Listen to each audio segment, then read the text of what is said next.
ઇન્ડિયામાં અત્યારે હાર્ટ ડિઝીઝનું પ્રમાણ બહુ વધી રહ્યું છે અને એને અટકાવવા માટે આપણે જાતે જ પ્રયત્ન કરવો જોઈએ.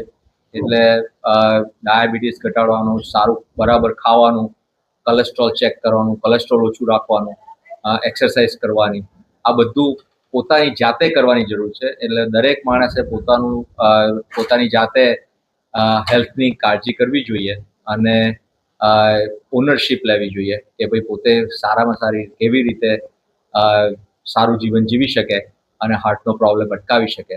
એ માટે એક્સરસાઇઝ, ડાયટ, કોલેસ્ટ્રોલ લોવરિંગ અને ફેમિલી હિસ્ટ્રી હોય, સ્મોકિંગ કરાય નહીં, બ્લડ પ્રેશરનું કંટ્રોલ કરવો જોઈએ. આ બધી વસ્તુઓનું બરાબર ધ્યાન રાખવું.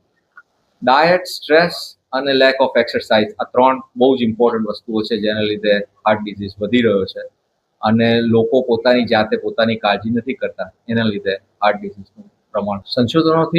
બધી સંશોધનોથી હાર્ટ ડિઝીઝ ઘટી શકે છે. એટલે જેટલું તમે દવાઓ બરાબર લઈ શકો અને કોલેસ્ટ્રોલ ઓછું કરી શકો, એક્સરસાઇઝ કરી શકો, એનાથી તમને ઇન્ટરવેન્શનની જરૂર ઓછી પડે અને તમે પ્રાઇમરીલી પ્રિવેન્ટ કરી શકો. એટલે એનો અર્થ એમ કે તમને થાય એ પહેલાં ડિઝીઝ ન થાય એવી તમે વસ્તુઓ કરી શકો, એવું શક્ય છે.